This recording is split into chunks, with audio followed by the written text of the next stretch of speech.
Well, yeah, no. Well, I mean, yeah, I mean, for a couple $100,000 per ticket, it's definitely worth it. What's that? Oh. You know, I didn't know that it would move around so much when you were weightless. That does sound Oh, you're talking you're talking about your wristwatch. I, I, oh man. I gotta land. Okay, love you, bye. Landed so quick that time. Hello and welcome to Office Hours. Yeah, I have Elon's phone number. Hello and welcome to Office Hours, the live component of the facility where good old Professor Kyle opens up his blast doors, as you can see, and allows all of you, lovely members of the general public, my security team, my professors, interns, associate professors, emeritus, to come in to the facility, to wherever the location is, and ask me for the next hour or so any old thing your heart desires. Look, I'm not a working scientist. I'm definitely not a supervillain, but I know a little bit about a lot of sciencey and pop culture things. So if you have any questions for me, you can put them in the chat in between. We going through a number of topics today. Actually, today, since I'm feeling kind of like I don't even want to do this, but terrible. So today we're not going through that many topics. Today we'll be going through the Virgin Galactic flight into space, whether it actually matters that billionaires are going into space, and if we get to it, we'll be talking about the latest episode of the facility where I ask the question, should you still wear a mask? And the answer is yes. But while we're doing all that, if you really, really, really want me to see your comment or question, I'll try my best to read all the super chats happening right here in the chat, as you can see. For example, we have Elizabeth Calvert with a 20. Sorry for the lower amounts. Got some stuff going on. Liz, it's no problem at all. Of course not. My question of the week from my tiny human Alex is, what is frostbite? What happens when you get it? Frostbite is, so when things freeze, ice crystals form. And at the very, very tiny levels, Alex, at very, very small levels, molecular scale, microscopic scale, stuff you'd have to look in a microscope to see, at that tiny, tiny scale, these ice crystals are very sharp. So a lot of you and your body is water, and there's water inside of the cells that make up every single part of your body. When these cells freeze, when you get frostbite, the water inside of your cells can form ice crystals so sharp that they pop your cells, they puncture your cells, and your cells die. So when you see frostbite, when you see some blackened area of skin or flesh or a limb, what's happening there is that the ice crystals are puncturing cells. Those cells are dying. And then the limb or the skin or the flesh or whatever can fall away and fall off. That's what frostbite is. We have secret billionaire Chris Sparks with the $500 donation. Chris Sparks almost every week coming in with half a G. You're a crazy person. But of course, I appreciate it. It's all going towards all the stuff that we're doing here at the facility. Of course, if you want to continue on this conversation after this video is live, you can go to patreon.com/Kyle Hill. Join me in our Discord with over, that's like 1,200 people or so in it. Get behind the scenes photos, see videos early, get private members only live streams with me, which will be coming up in about 2 weeks. And it's not like that, although it is gratuitously full of hair. Nerdy Loki with the Australian $20. Just a couple more before we get on to our first topic. Hey Kyle, how effective would a zombie armor made out of plastic bead be? Surely the strength of rotting muscle would not be enough to penetrate it. Cheers, you legend. I think plastic armor would be a fine zombie deterrent. Be hard for teeth. You know what? Do you know what would be a near impenetrable zombie armor? That'd be very cheap. Just find whatever packaging that they put scissors in at Walmart. Whatever plastic that is so impossible. It's like a chicken and the egg situation. How can you open this thing without a scissors? And yet the scissors is inside this thing. Crazy. But you know what's actually crazy? Putting somebody's billion-dollar butt in space. So, all of that is already showing. This is Richard Branson. Don't look at that this is Richard Branson. Richard Branson started Virgin Galactic. Richard Branson is a billionaire. For the last 17 years, he's been wanting to do one singular thing. That's not true. But for the last 17 years, he's been wanting to do one thing for certain, and that is go into space. Be one of the first, literally one of the first people to go into space privately funded. And a couple of days ago, he did just that, using the Unity spacecraft and being launched off of an airplane, as you're seeing here. Unity, Richard Branson, and 7, was the crew members 7 total? 7 total crew members. They went into orbit. And they went into space. Now, there's an asterisk here, because when you think of space, what are you actually thinking of? Where did this dude go? Well, one of the ways we define space, the most common definition of space, is the so-called Kármán line. It's named after this dude with the last name Kármán. Where in the world is he? I don't know. San Diego, probably. But the Kármán line is about 62 miles above the Earth's surface, about 100 kilometers above the Earth's surface. How do we define where space starts? If you want to go to space and you're a billionaire and you have very shiny white teeth. Well, one of the ways to define it, if you're curious, which I know you are because you're watching me, one of the ways to define where space starts is the distance or the altitude at which you can no longer generate sufficient lift to keep your typical aircraft in the air. So lift, this is the lift equation. Lift is a force. It's like, yeah, well, you see it. L is lift force. Lift is a force, like Newton's a force, and it is equivalent to 1/2 the density of the air multiplied by the velocity of the aircraft going through the air relative to the air, squared, multiplied by the aircraft's wing area, the surface area that it's projecting, that it's touching the air with as it moves through, and the lift coefficient, which depends on the wing, the aircraft, the conditions, blah, blah, blah, blah, blah. But the astute among you will notice that because this is an equation, on either side of the equation, it means these things are, they directly influence each other, right? So lift is going to directly depend on air density. And one thing you might know about getting closer to space is that there's not a whole lot of air. The higher and higher you go up in the atmosphere, the less and less air there is. Therefore, the less dense the air up there is. So, at some point, you can imagine, the air density will get so small that the lift gets so small that your typical aircraft, a 747, a Boeing, whatever, can no longer keep itself aloft. This general calculation gives us the general figure for the Kármán line, about 100 kilometers up, 62 miles off of the ground. So, actually, Richard Branson didn't get past that 100-kilometer mark. I think he went about 80 kilometers. But nevertheless, they were up high enough to see the Earth from space, to see the curvature of the Earth and all that. And this is the crew, a 6-member crew, I suppose. All Virgin Galactic or Virgin employees, pilots. And this was the culmination of a lot of effort, a lot of money, a lot of effort, a lot of showboating. But you got to commend the effort, right? Space travel is hard, or getting to space or close enough to space is very difficult. And they did indeed get to where they were going. I don't know why he's wearing sunglasses. They did because it looks cool, obviously. They were weightless for some amount of time, and then they landed and they celebrated in the bright sun on a stage in the middle of the desert, and it was cool. But now the question be, does this matter? I've seen a lot of you in the chat are saying, well, before I started, a lot of you in the chat, there were a lot of mixed emotions about these billionaires racing each other to space. So I'll give you a second. My Expanse mug.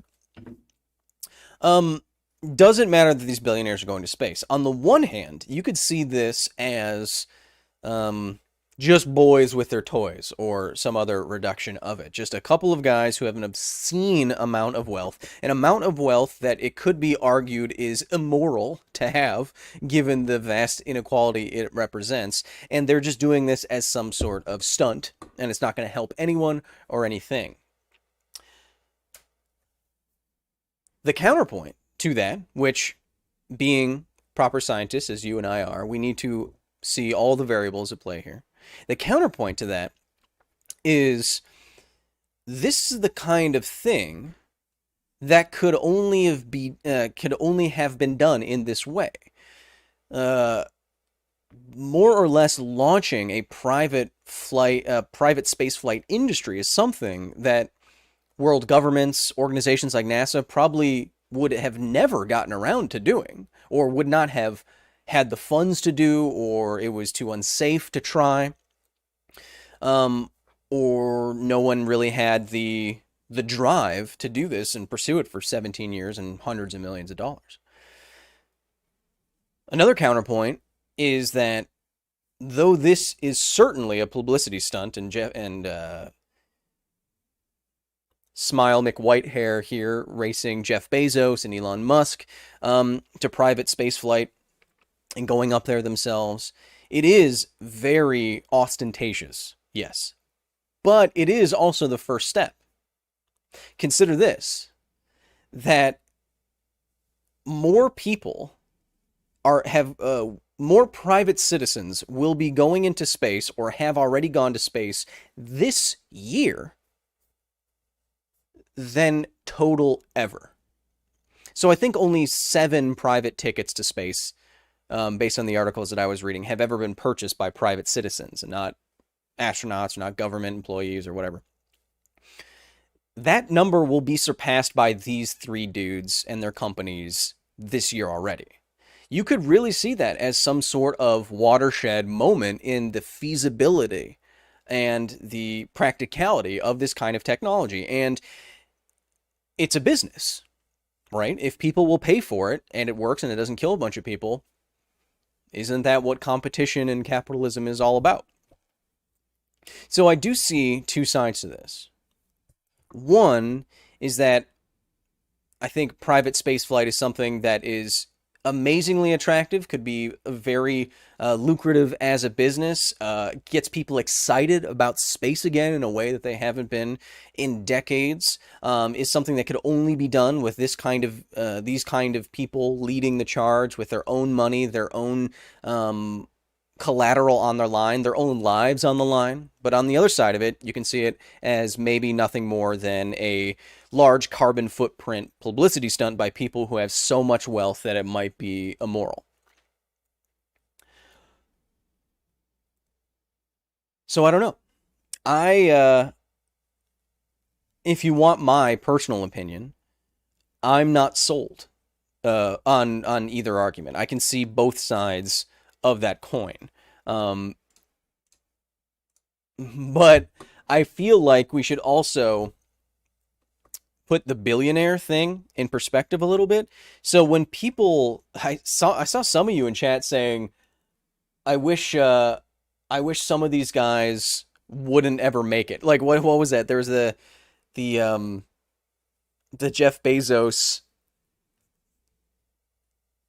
crowd signature thing where like 100,000 people didn't want him to ever come back.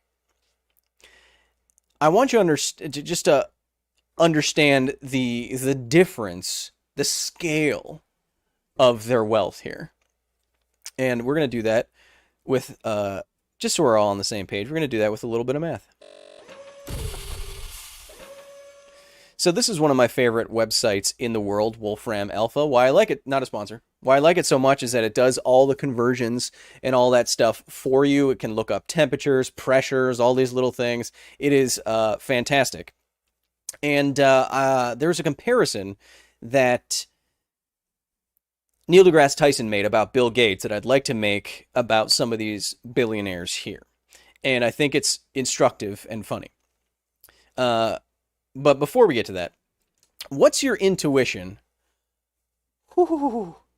What's your intuition about how big 1 million is versus 1 billion. We did not evolve to comprehend the scale of these numbers, and I want to prove that to you. So let's just say we have 1 million seconds. It sounds like a lot, but 1 million seconds is about 278 hours, 11 days. Now, based on how big a million seconds is, how long do you think a billion seconds is? Well, let's plug it in. 3 orders of magnitude. 11 days for a million seconds. For a billion seconds, that is 31 years. So the difference between 100,000 and a million and a million and a billion, it's incomprehensible. And I want to put that to you in this comparison that I told you that Neil deGrasse Tyson made. So let's say, I don't know about you, but if I'm walking along the street and I see a penny, I won't pick it up. Pennies are worthless. I don't care. Nickel, no. Dime, maybe if I already tripped on my face and I was right next to it. A quarter, I'll pick up a quarter, 25 cents. Off the sidewalk. So let's say, for the sake of argument, that the average, well, what's the average salary in America? I don't know. Let's say the average salary in America is $50,000. Just throwing that out there. Okay, not saying that's what I make. Just saying, let's say that's an average. And then let's say that that person making that amount of money will stop and pick up a 25-cent piece, a quarter. Now, at 66, 75, whatever, doesn't matter. Doesn't matter what, okay. So now the comparison becomes, how rich is someone like Elon Musk or Jeff Bezos? Right? They are worth something like $100 billion. Now, my question to you, the question for the comparison is this. They are so rich, how much money would have to be laying on the ground that they thought it was worth their time to stop and pick it up? Okay, so if the average person in the U.S. makes $50,000 or whatever, who cares? And the average person, like me, I consider myself an average person, it's like, ooh, a quarter, I'll pick that up. They think that this ratio is worth their time. I'd pick up a quarter. But if you were worth $100 billion, what would be worth your time to stop on the street? Well, if you're a math person, you can see how to solve this equation here. We're going to substitute that for x.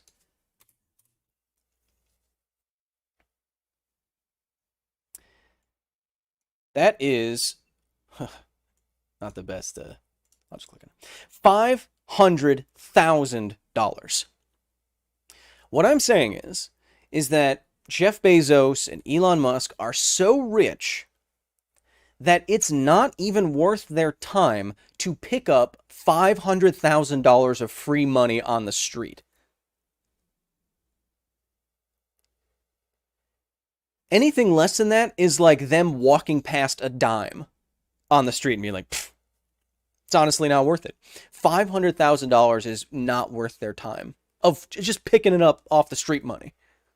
That's the kind of inequality that we're talking about here. That's why people get so mad. That's why people make these comparisons and want these regulations, is because they are so distant from the average person's considerations of what is worthwhile and what is a lot of money, that there's a good argument to be made that it completely warps expectations of the world and what you should be doing inside of that world.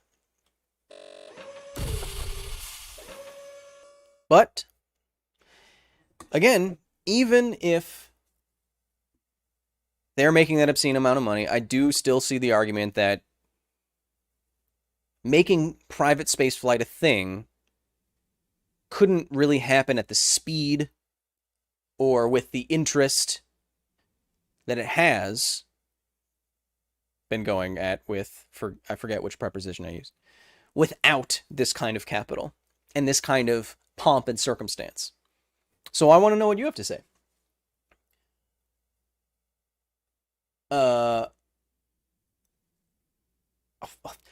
Tobias, a lot of other people saying, the Rebel saying, oh, you mixed up your units a bit. You need the average salary of Jeff Bezos, not his net worth.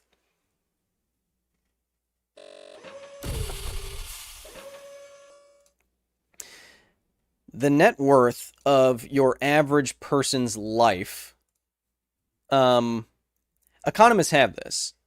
So let's look it up, huh?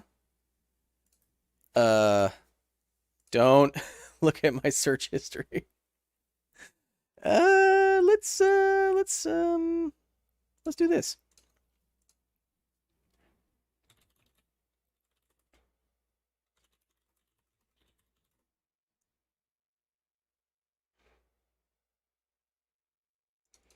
Yeah, don't worry about whatever that was. Okay, so we're going to say that according to government economists, etc., that the average total human life is worth about 10 million bucks from what they can bring to economies, etc., etc. So if we do the comparison again, because y'all are a bunch of dorks wanting me to be right with my units, how dare you?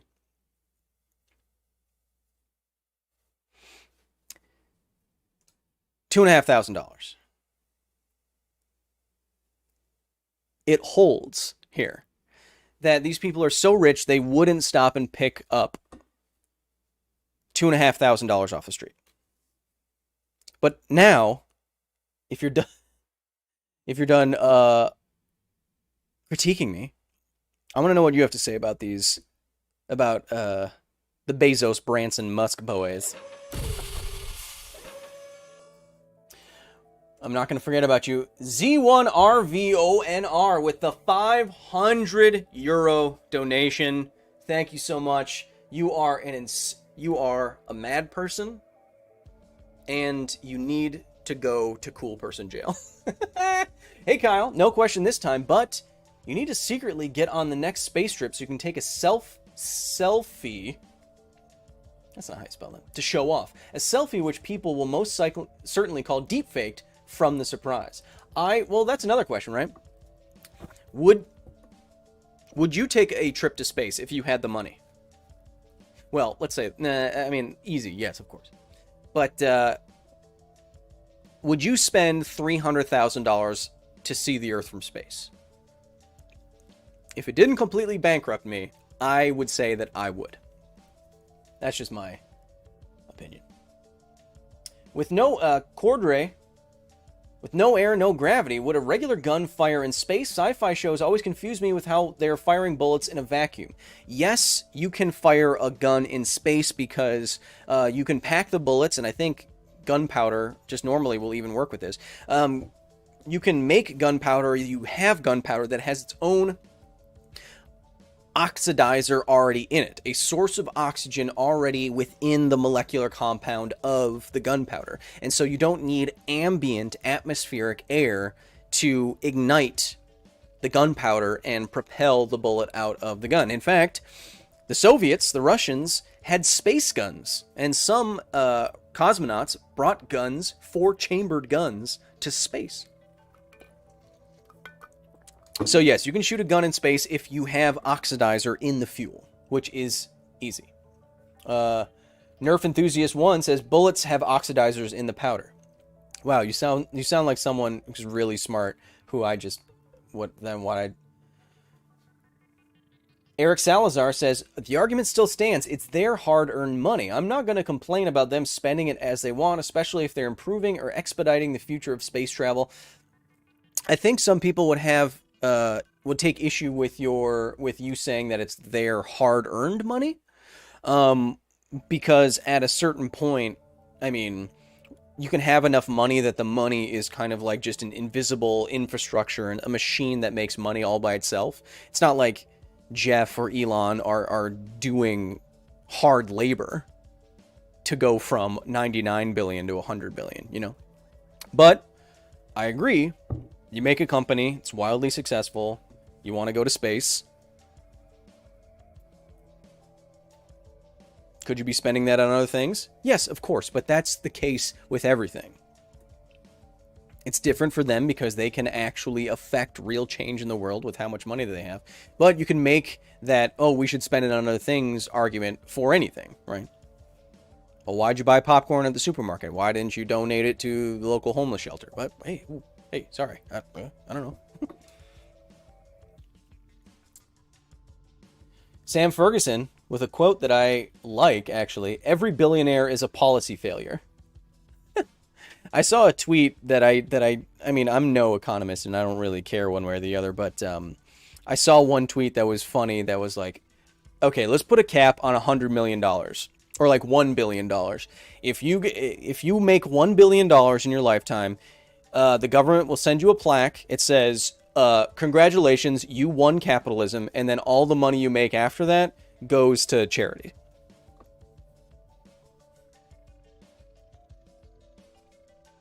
Inazuma Fool with the 20 says, office hours makes me look forward to Tuesdays. Well, thank you, Inazuma. Gonna be honest, I didn't know if I was gonna do it today, because as I was sitting here in the facility, right before I hit the stream button, I was like, I could just leave. But in office hours news, we are now talking with a certain network about bringing, as you want, as you've told me you wanted for many weeks. This is episode 60, so over a year now. Might be bringing the office hours, not just in this video version, but in a high-quality, network-based audio version as well in the near future.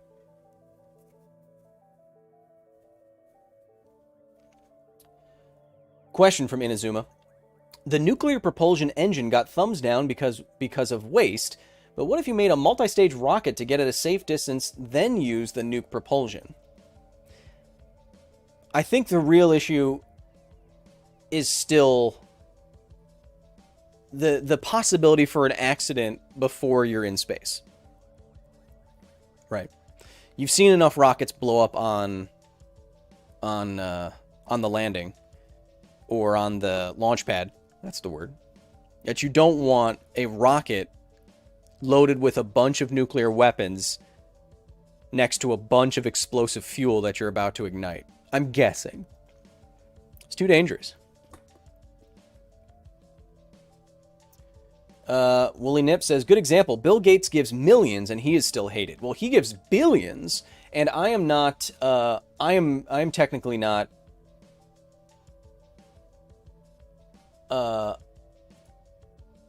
just a second. Red Rum, I see you. Just, Red Rum, do your comment again so I can answer your daughter's question. I'm not a Bill Gates hater. He donates so much to charity and does so much good in the world, arguably, with everything he's doing from vaccine research and malaria and all that stuff, that he's actually putting dollars towards cost-efficient ways to improve human life on a global scale. So I don't hate the man. I think people are weirdos sometimes about that kind of thing. Joni says, will you continue the Half-Life history series? Yes, I am currently... What I'm working on this week is the next episode of Half-Life Histories, which is going to be about the Fukushima Daiichi disaster. So I'm about halfway through writing the script, and then I'll record it, and then that'll come out soon. But the next episode at the facility is... it's about a guy who's more of a supervillain than me by accident. Ooh, think about that. Okay, Red Run, I'm looking at you. Oh, you better get in there. Killer Ace, U.S. Air Force, says, Hey Kyle, love show. How feasible would it be to mine uranium in space to produce the nukes needed for nuclear engines? A lot of you sound like supervillains now, not me. I don't know what the composition of near-Earth asteroids or asteroids in the asteroid belt are of have of uranium. I don't know if it's easy, if there's a lot of it out there. I don't know. I don't know how feasible it would be. But make the distinction here between the nuclear propulsion that'd be really civilization changing is like a nuclear fusion engine that could be like the rockets you're used to, but it's using fusion propulsion as the heating source to throw stuff out of the back of your rocket. Nuclear propulsion engines, like throwing a bomb behind you and exploding it and then riding the wave of energy, completely different thing, way more dangerous, probably not feasible.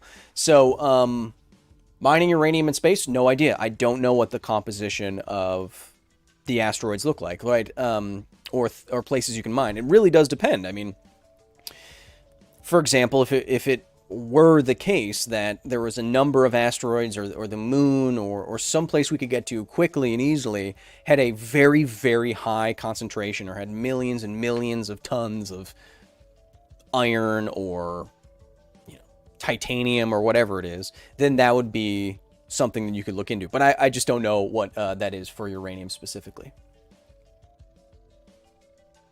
Brian Schmidt says fusion candle. Yeah, the hard sci-fi community, as Matterbeam, OG super nerd Matterbeam in the chat will know, torch engines, fusion torch engines is what the sci-fi community calls it.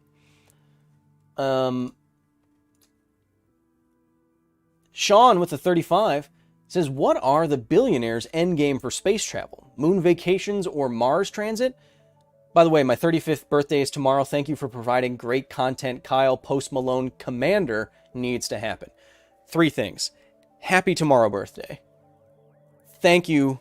Oh, answering your question. What are billionaires' endgame for space travel? I mean, owning the companies that make private space travel a thing and making a lot of money. I'm guessing. And going to space is pretty cool.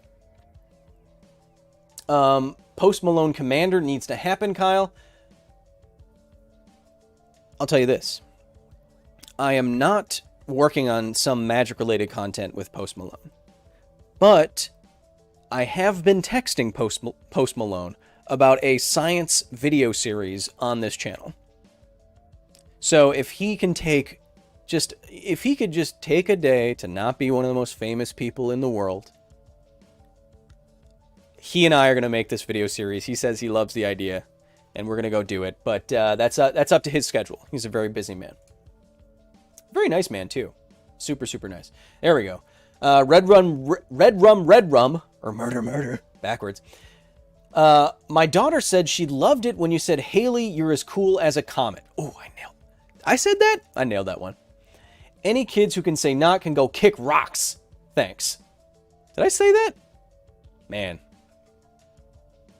Must have been a pretty good stream that day. But Haley, you are cool. I do know that for a fact. I have incontrovertible evidence right here that you're one of the coolest humans that I know. Gene Sargent, the 20, says the problem people have with Bill Gates is that he has too much power for one person to use responsibly. For example, by going for eradication of malaria, his organization prioritizes low-risk areas over places that actually need it. That's a claim. Bill Gates prioritizing low-risk areas over high-risk areas. That's a claim that I haven't heard. I don't know if that's true, is what I'm saying. So I don't know. Nath C. Let's get some fresh air while we're doing this, huh? Let's see what this button does. Perfect. Let's get some fresh air while we're doing this. Nath C. with the 5 says, if mass evacuations of the planet were needed, do you think people would demand to be paid to save their own lives and the species? Would money matter? Oh, if we had to mass evacuate the planet, there wouldn't be enough. There wouldn't be enough rockets, and there wouldn't be enough time, and most of the planet would die. Cryptoman 5, that's just logistics, right? Think how long it takes to get, an Uber at LAX. CryptoMan 5000 with a 20 says, do you think that social media and online algorithmic feeding should be stopped? Facebook has turned the world into a massive psychological experiment playing on the mere exposure effect and pluralistic ignorance. Yes, I have gone on record saying that I think social media is a net negative. I think it is, like you say, a social psychology experiment that they don't take full responsibility of and for. And we humans have not had enough time to evolve socially to interact with each other as though everyone you've ever met is listening to you at the same time. And it leads to misunderstandings, the prioritization of people who are the loudest and most controversial, the amplification of misinformation. For all the good that social media might have done or might still be doing, what its potential for harm and what it has already done is so much worse, in my mind. Serpentine Plays says, but social media is your source of income. I know.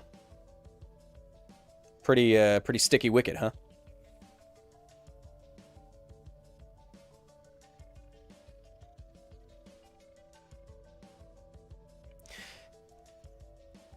There's a difference between, in my mind, there's a difference between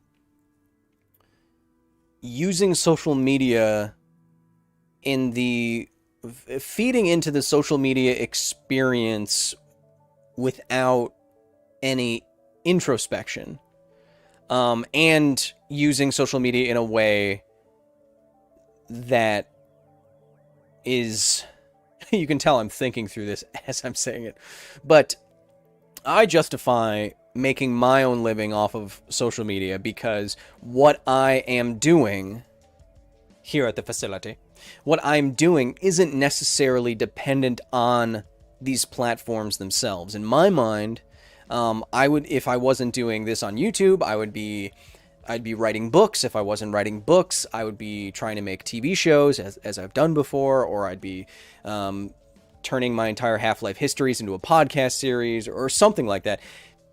It's not, I don't see myself succeeding because of the bad things that social media does. I don't thrive on misinformation, getting out into the information ecosystem. I don't make money off deceiving people or aggravating people or trying to make people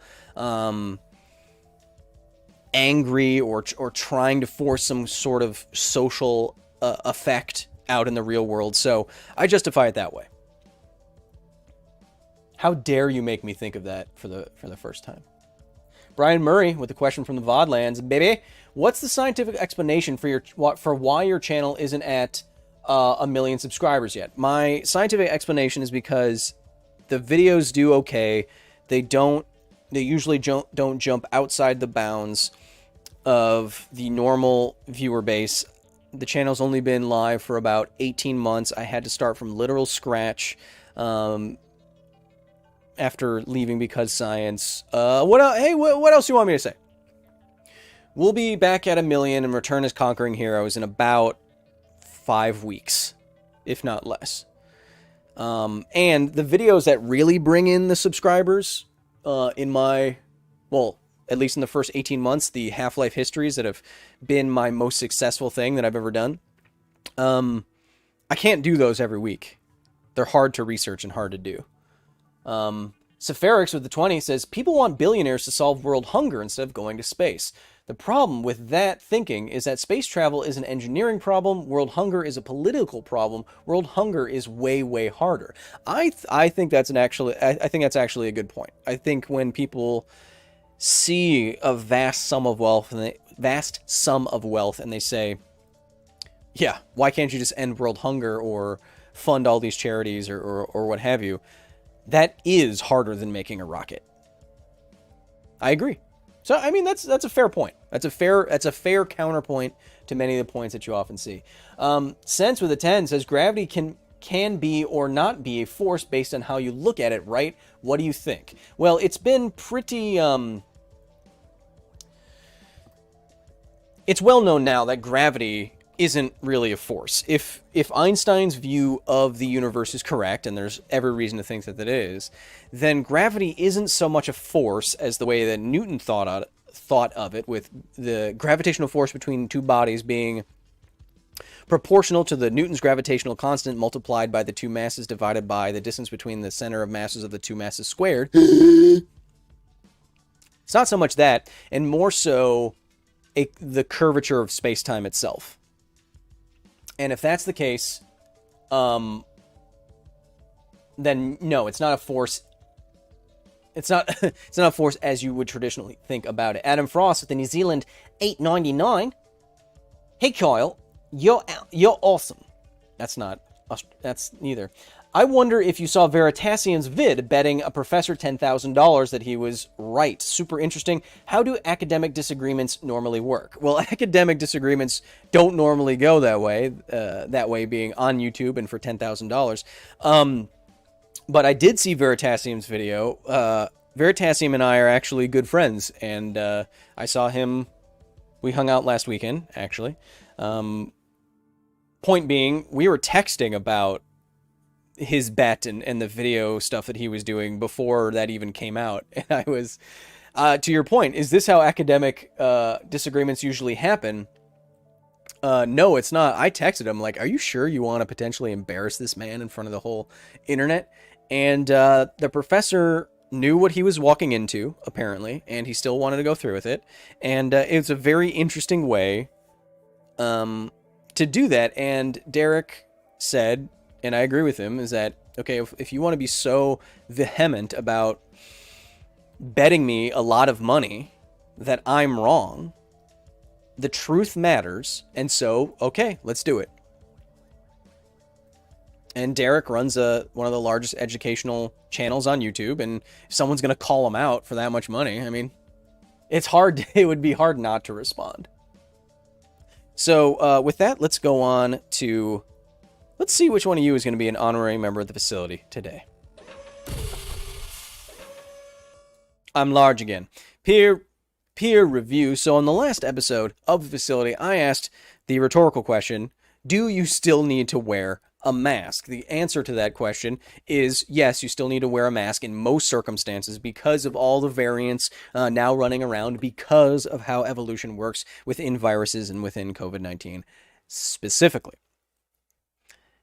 And what I'm going to do, as I usually do, is go through the comment section of that video and see what you had to say and crown a new member of the facility who's pretty cool.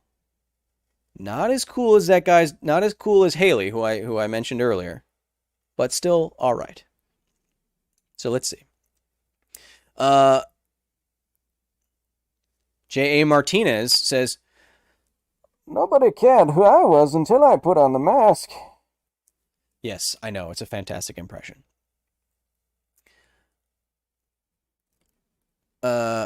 Spark is quoting me, saying, through random mutation and natural selection, necks could go longer.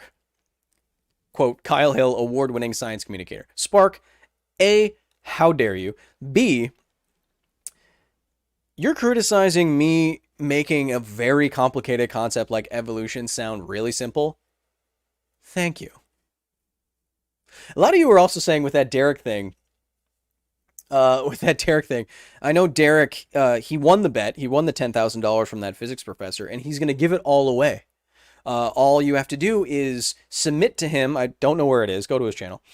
But you submit to him a 1-minute long video of you describing a counterintuitive science thing.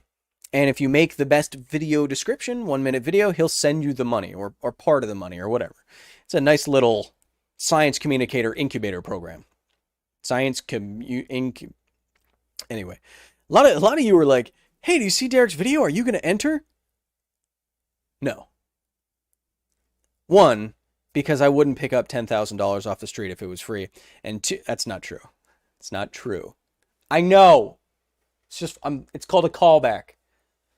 One, I don't need Derek's money. And two, I would win. You kidding me? You think I can't be cool for 60 seconds?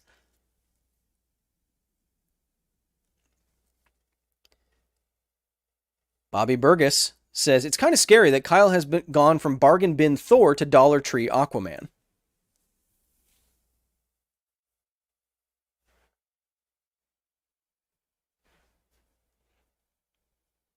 But the person who's becoming an honor... Oh, look how that's falling. That's pretty good. The person who's becoming an honorary member of the facility today is Reeve Mutsu, who's quoting me saying, people who look and sound... my full quote was, even if people who look and sound like you think the pandemic is over, it's important to realize the broader context that it's not. Riv says, this framing is vehemently appreciated and seems more effective than literal labels. Now, that was very on purpose because it seems like, and I've seen a lot of this conversation online and in person, online and in person, that they've been saying basically, well, if I go into work or I go into a place and most people aren't wearing a mask, then I won't. Now, that's an argument from popularity, which is a logical fallacy, of course. It has nothing to do with whether or not that's a good idea. But humans are social creatures. They will look to others for what to do. And I wanted to make very clear that in social media bubbles, in your friend circles, in your state, in your whatever, it's easy to look around for cues about what to do from people who look and sound like you. But what you're forgetting is that most of the world isn't vaccinated. Most of the people who don't look like you aren't vaccinated. And we're not out of the woods yet. And when you keep that framing in mind, I think it makes the reasoning a little bit easier on why you should still wear a mask. So for that, let me look at that closer. What is that name? Reeve Mutsu. You are now an honorary member of the facility. And Kevin, over there, is going to give you a plaque. Fantastic. What? No, that's not... Wait, what is... Give this to me. What do you got here anyway? It's not a plaque.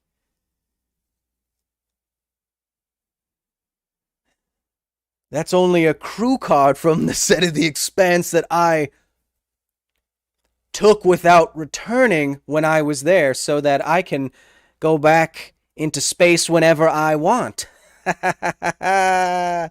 Suck it, Jeffy B.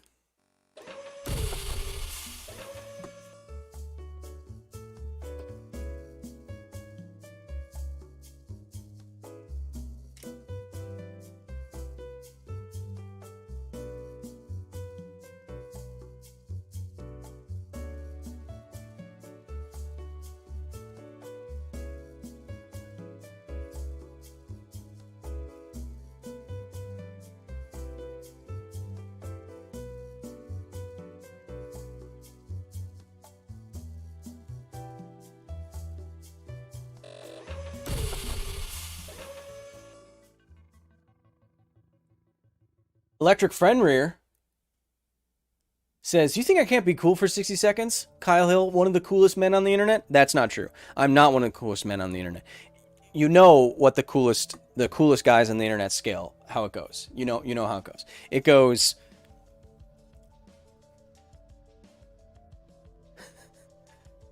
number one coolest guy on the internet.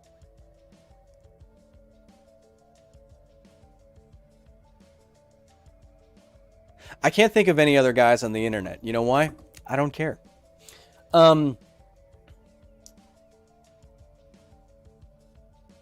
Razor says it's not unreasonable to lock up someone for doing math in public. I hope you're joking. It makes no sense. I was once on a plane and I was flying somewhere to shoot something, and the guy next to me kept looking at my notebook, and in my notebook I was writing little equations and stuff about Darth Vader. And when he got off the plane, he's like, are you gonna go do a science shoot thing? I'm like, how'd you know? It's like, I'm the camera guy. I couldn't help but notice what you're writing down, and it's so dorky that you have to be the guy, right? And I was.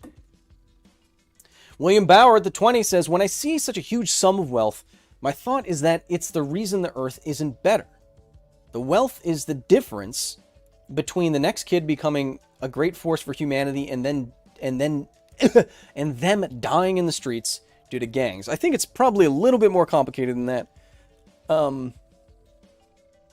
That makes the assumption that if these men didn't have $100 billion, it would be perfectly allocated where it needs to go otherwise, which isn't necessarily the case, right? But I do see your point. D-Rob with a 10. If railguns were perfected, could they be used to launch ships deeper into space? What do you think their speeds could be? I know there is an idea to use some kind of ramp, land-based ramp, magnetic acceleration ramp. Uses the electromotive force, EMF, to pre-launch a ship into space. Problems being, it has to be super, super long. It's a lot of infrastructure. The accelerations would probably kill any human being on board. You have to fight through most of the atmosphere. That's why White Hair McShiny Teeth, that's why his spacecraft, I can't think of his name, Richard Branson, that's why that Unity spacecraft was first taken up pretty high by a traditional plane and then launched to get around a lot of that atmosphere, because if you're not going through as much atmosphere, you don't need as much fuel, you're not burning for as long, blah, blah, blah, blah, blah.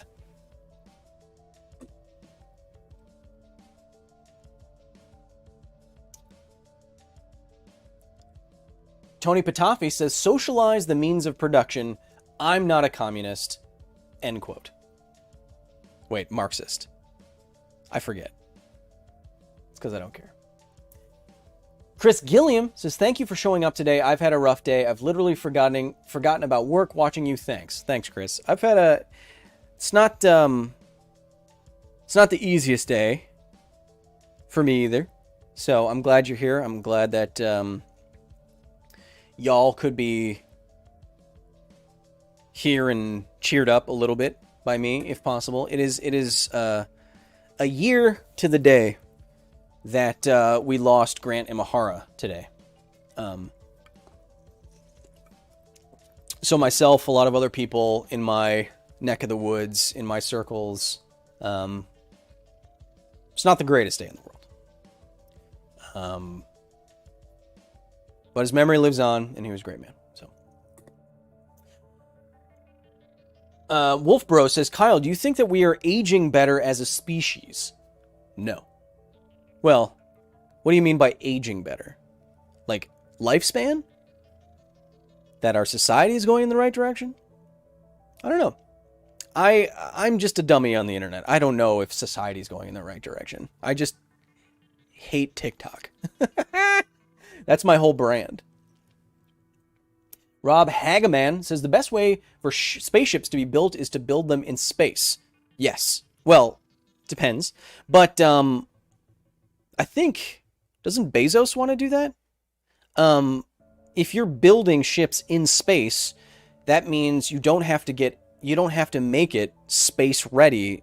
You don't have to make it such that it needs to escape Earth's gravity well first before it gets into space. And so once it's in space, if it's only going to be flying around space and not entering through atmospheres, it can be shaped differently, doesn't need the same fuel, doesn't need to be...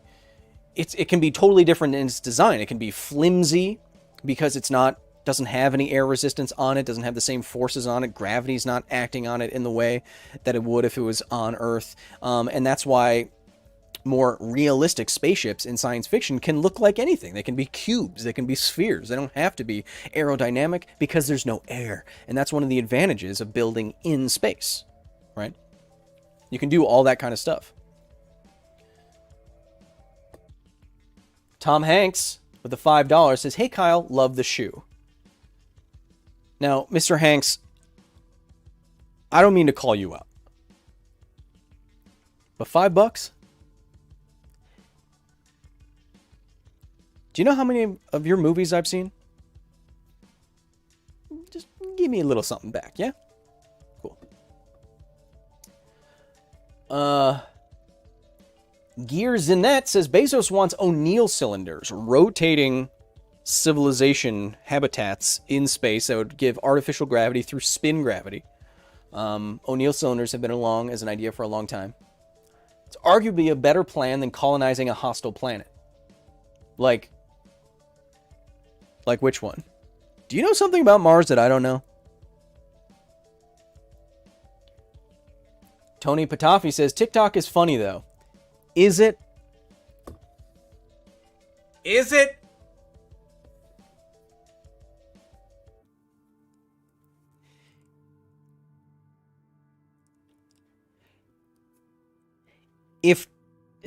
If cringe were an energy source, TikTok could have beaten Branson to the moon.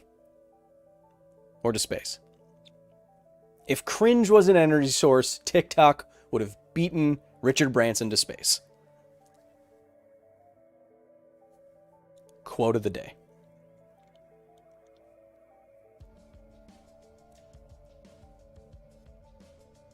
Mr. Slaw says, David S. Pumpkins was Tom Hanks' best movie. I agree. Do you remember before the bad times in the long, long ago? If you're an American or you live in America, David S. Pumpkins was the last funny thing that everyone agreed upon was funny. It was like 2016, right before the election in October. David S. Pumpkins came out. Everyone loved it. It was hilarious. And then after 2016, nothing was funny again. And that's never happened again. Not like David S. Pumpkins. It was a cultural moment. So thank you, Tom Hanks, who's currently in the chat.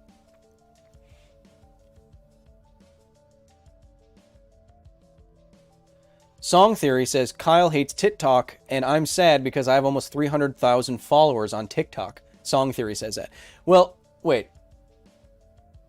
Is this Matt Pat? Is this one of you? Do you work for Matt? If you work for Matt, I'll follow you. Just don't call. I don't even have the app on my phone. I refuse to download it.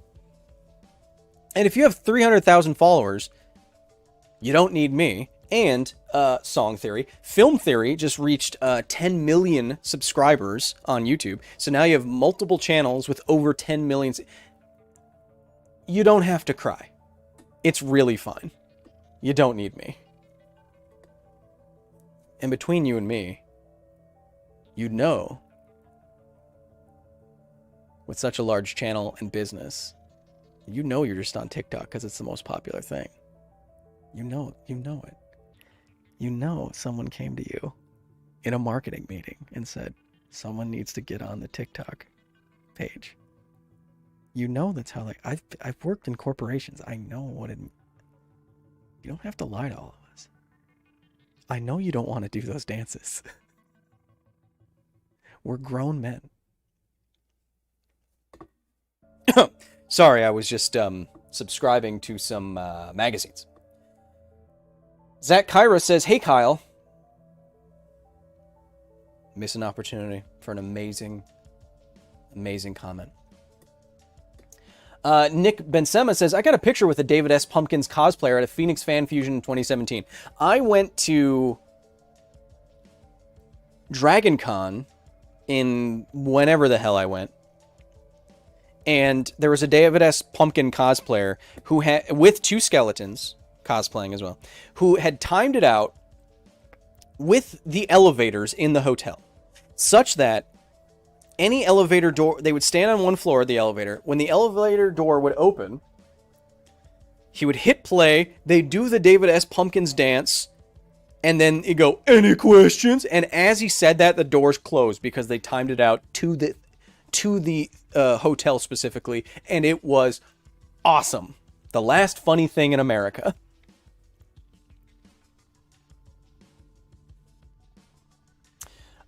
Jay Howard in the chat says, Kyle, you are Kyle. That's true. And congratulations to, what's your name? Jay, is it? On your new lovely baby boy. What a... Your hand next to little Danny's face is just so small.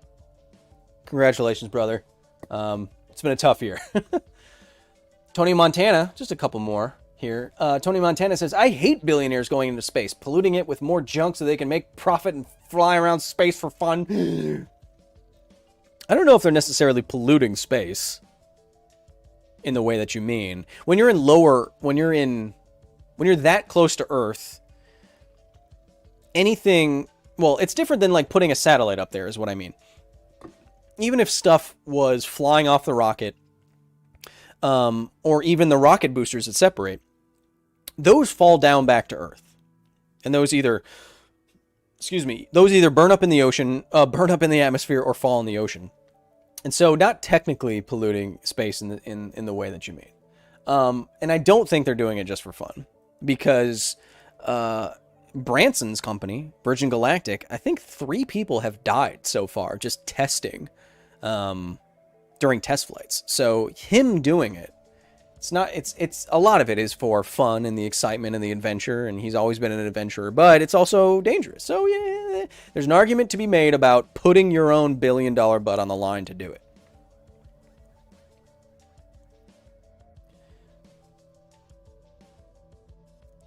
Ashton Kimberlin says, okay, so I've been doing Australian accents this whole time. Kyle, you're a bloody legend. Love from England. Okay. No, it's Australian. I'll do it in my Michael Caine voice. Ashton Kimberlin says, Kyle, you're a bloody legend. Love from England. I don't want to bury another Batman. Woo! And with that, I think that's all the time that I can actually handle with my brain today. Thank you so much for joining me for this office hours. We talked about whether or not it's worth it to go to space if you're a billionaire. I don't have a firm answer on this, but I hope I provided you with some context either way for you to make up your own minds about billionaires going to space and what having $1 billion means. Thank you for joining me. If you want to ask me questions after the stream is over, you can put it in the YouTube comments when this is done, or you can go to patreon.com/Kyle Hill. And if you do that, you can join the facility today. You can start talking with me on Discord instantaneously, get behind the scenes photos. You can get weekly, private members only live streams once each month, and 2 behind the scenes photos per week. I have everything scheduled out. Matterbeam says, this was Kyle using only 1% of his brain power. Yeah. What would happen if Kyle used 100% of his brain? And I was completely wrong, asked Morgan Freeman, about how brains worked. I'm not saying he's... Thank you for joining me. This week on the facility, again, we are covering a man who accidentally made a couple of death rays. Yeah, and you call me the supervillain. So stay tuned for that. I'll be planning a little million subscriber special pretty soon. So look forward to that, and I'll see you next week. And if I don't talk to you inside the facility proper until then, be nice to each other. And today, be nice to each other for me. Yeah, just... It's a rough day. So be nice to each other, because this is all we got.